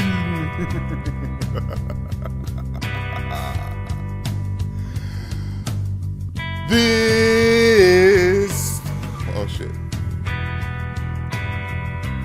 Okay, I got it. I want to put that. I want to do it. I probably won't. This, that, and the third. Zombie. What's in your head? This, that, and the third. Zombie.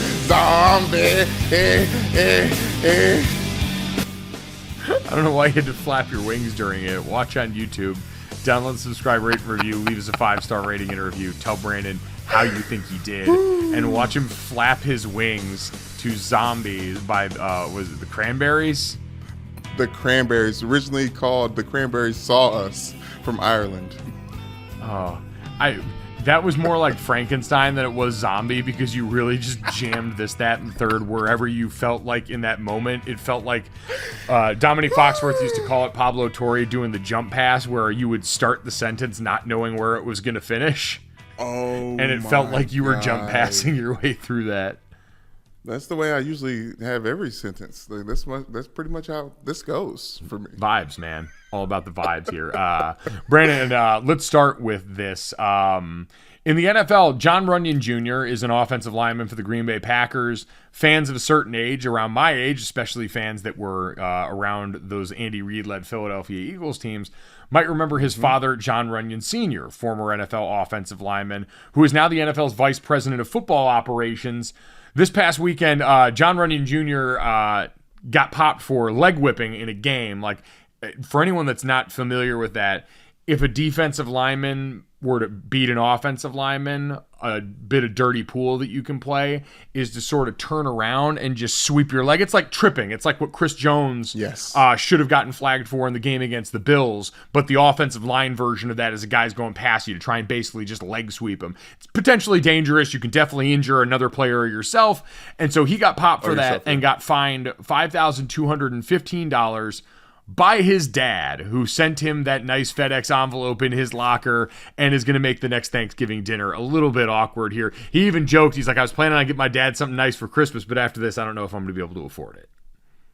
Oh my gosh, that's great. I did love it. And he's been having a great season for the Green Bay, like one of the few bright spots. So yeah, leg whip all you need.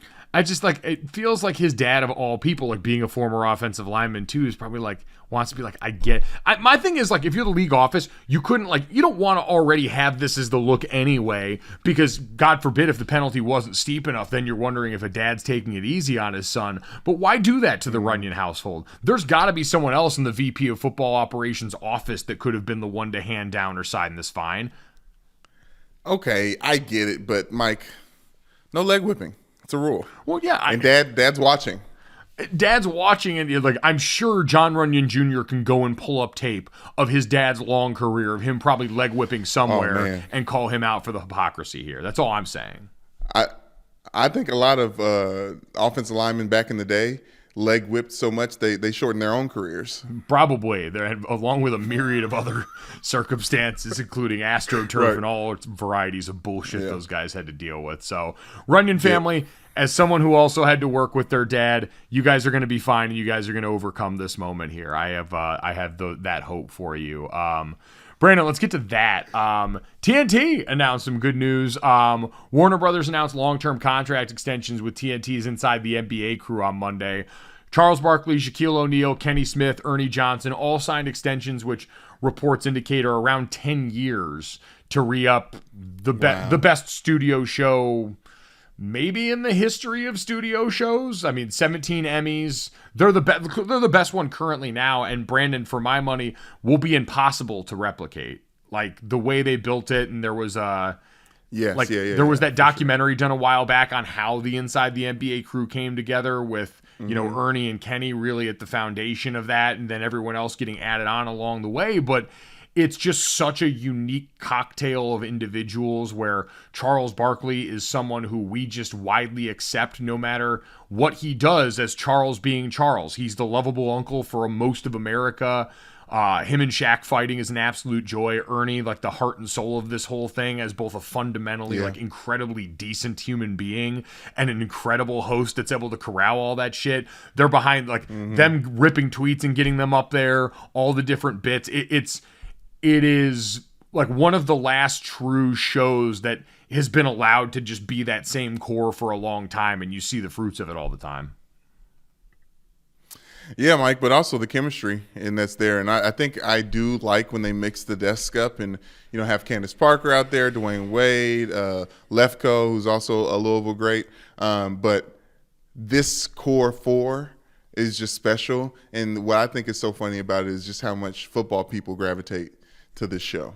Well, It just seems like, I don't know if it's the bigs of Charles Barkley and Shaq and their discourse or whatever, but for some reason, it's Brandon. getting basketball it's the most like spoon-fed from bigs. It's the most like a great locker for room me. is why people like it. It's universal what True. they do Yeah. because those guys are going out there and they're clowning and shitting on each other the way you would in a locker room. It is incredible. It's the most transparent example of that on any set that you'll see full of former players in America. I mean, no one else comes close because these guys all do like seem to love and care about each other, but you'll see Shaq and Charles especially at each other's necks during portions of this, Yes. where it gets deeply personal when Shaq starts just defaulting to ring shaming Charles Barkley when he's backed into a corner. And these are all the things that happen in a locker room. These are the kind of like very confrontational moments that you get.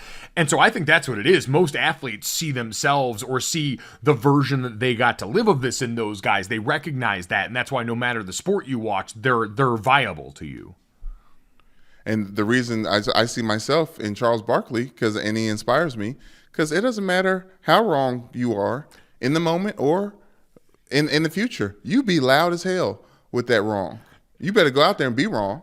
I mean, listen, the sports take industry is all about loud wrong. And this is something that we shouldn't take for granted. We know Charles Barkley had the flirtations with Live Golf this offseason that likely helped increase the paychecks, really for him, but it seems like maybe for everyone Everybody. in this, because if Charles is getting more money, I'd imagine Shaq and EJ and everyone wants more money, and they got it because 10 years? Yeah. I mean, and overwhelmingly worth it. At some point, it'll run its course, and at some point, on the back half of this, these guys will be old enough to where the distance from there and maybe our appetite for this will change, but they overwhelmingly worth it. For TNT, you've got one of the surefire commodities that people will tune in to see. I say there are very few people in our industry that are absolute must-watch people will tune in for. The Inside the NBA crew is 100% that. They're box office, and I'm glad they're back. And I want to congratulate TNT for all those dramas that they have that are just on after that show goes off. And everybody ends up watching Claws or that show about the brothers and the family, all this other stuff like that. There's a lot of people eating off the backs of this Inside the NBA crew. It's what people don't talk about, man. You got to keep whole industries afloat. That's a lot of responsibility for them, and so that's why they are out here being compensated in the way that they probably were for this deal. Brandon, let's get to the third. All yesterday on Twitter, all I saw trending was "Help the Bear." And it led to a video of a hiker fighting off a bear attack in the wild. It sounded and looked exactly like what you would expect a bear attack, not quite fully the Revenant Leonardo DiCaprio style, but a guy just yelling nonstop and trying to punch and kick this bear away that was trying to climb up the little hillside he was on and get after his ass. Well, let me say, at the beginning of this play, Mike, they're on the side of a mountain, some type of rocky, very, very rocky mountain. The video starts, the bear's coming from above. So this it does. It dive bombs him. Right. So I feel like he got to a good angle where he may be able to take on the bear, where the bear wouldn't be able to have like good balance and just tumble over to the top. And the bear kept trying to run back and get inertia and climb back up to get him. And all I kept thinking of was like, what does that bear want with that man's shoe? Yeah, well, I guess that's the thing, because normally, usually bear attacks are involving you're taught, especially as someone that grew up near the woods like most people, and bears pretty prominent in Connecticut. You're taught the number one rule is you never get between the mom and their cubs, because that's usually when the attacks happen. It's born out of that desire to protect. And yeah, you're right. He came down. Guy got the high ground very quickly, which is massively important in any fight, but especially one against a bear. Brandon, what's the biggest animal you think you could fight off in the wild? Because, this was a big enough bear. It was clearly like a black bear size-wise. Yeah, I was gonna say standard black bears are more around our size, minus the claws. We don't have claws. No, we fundamentally lack claws. Brandon, I always maintained that if you put me in the confrontation and you said my life is on the line, I could take down a deer. A deer? Yeah. Yeah, Mike, I don't think you have any problem with the deer. Well, no, you talk to deer people, and they're a little different, because deer do the thing where they get up on their hind legs and they kind of throw punches, and they got antlers, they're big and strong. People have constantly tried to shout me down off this deer point. I'm just saying that, my will to live is strong enough to where if I am confronted with this and it's me or the deer, I'm sorry. I am a human being that's conscious of my own thought. I understand my impending death. That deer just going off instinct. And my fear of the darkness that lies ahead of that is going to trump whatever's going on in that deer's brain, and I'm taking that fucker down. Yeah, Mike, I was recently while I was in Tennessee, I went to a deer farm, and that was just like a cute way of saying we have exotic animals that we shouldn't have in this forest that we're paying for behind these flimsy fences. And yes, when you feed the deer, they're a little bit aggressive. They're a little bit like too aggressive. Horses, like I would say, I would fare better versus a deer than a horse because of the size of the deer's neck. Horses are so big, so big. I feel like I'd fare better against an American black bear around anywhere between 4 feet to 6 feet tall, anywhere between 60 pounds to 132 pounds to 661 pounds. I was going to say, they probably get a little bigger. Full grown black bears. We just did Fat Bear Week. I understand that these aren't brown bears or, grizzly bears, but these can get pretty big still. Right.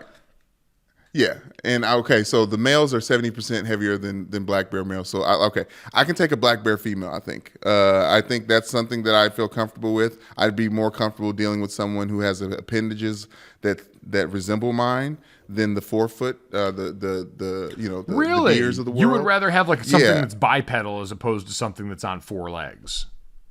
Like, here's an example, Mike.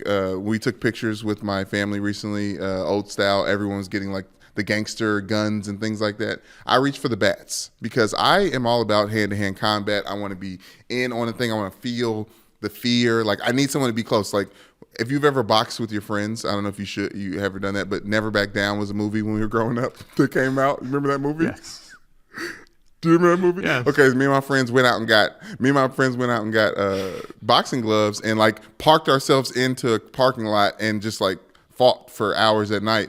And it was the bigger of the friends that I did the best with because I was more afraid. And it was the smaller ones that were giving me the business, body shots and, shots to the face and things like that. So I think I do need, talking about playing up to your competition, I need something that stands and looks as big as I am for me to really get into I will die unless I snap this bear's neck. That's got limits because if like you all of a sudden find yourself in a cage with a chimp, it's over.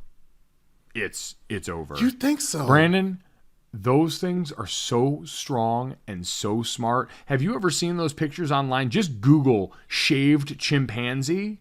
They are so jacked and so strong. Oh my gosh. And it would be alarming the way that the chimp would like dismember you. It wouldn't be cute. It wouldn't be close. It would be a full-blown ass whooping. I'd say any larger-ish primate, like if there's a primate that's even remotely close to the size of a human, you just start making peace with your maker. You just start, whatever God you choose in that moment, you figure out your peace with them and try and ensure that you get to the place that you want to go because you're going there sooner. I know. I told you. They're fucking jacked. No, not only they're jacked, they're terrifying. Shaved chimpanzees, take your time with it. They look like Mike, super villains. This honestly does something for me because I was reading about myths from Native Americans recently, and they think that like basically Mother Earth had 2 children, and they created society, and it was the good one and the bad one. And the good one made humans, and everyone was upright, and then the bad one tried to make humans, and they turned into apes and chimpanzees. and this looks like it checks out. Bro, this looks like the bad guy made humans. It just reminds me of Planet of the Apes, and I forget which like sequel or prequel or whatever one, but where there's that scene where I think James Franco's in the movie, and the ape walks up to him, and he like whispers in his ear, and it's very much the Bane, do you feel in charge tenor of that moment. Yes. That's exactly how a chimp would treat you in hand-to-hand combat. Or I say you as a product, like any of us, you're getting your ass whooped by that. So at Gojo Show on Twitter, what's the largest Dawn animal of the Apes. you think? Dawn of the Planet of the Apes. That's right. At Gojo Show on Twitter, what's the largest animal you think you could fight off in a live wilderness setting? We appreciate you fighting off whatever it took to get to the end of this podcast with us. As always, download, subscribe, rate, and review Gojo wherever you get your podcast. Leave us a 5-star rating. Leave us a review. Maybe tell us about the animal that you could fight off in that review. Also, check us out on YouTube. We just got the Katie Nolan interview podcast that we did with her up on the DraftKings YouTube channel under the Gojo of Mike Golick Jr. playlist. We appreciate you bearing with us. We had some technical difficulties that we had to work out behind the scenes, but we got there, and it's still a wonderful conversation that holds up for all people that are fans of Katie Nolan. Thanks so much. We'll talk to you guys tomorrow.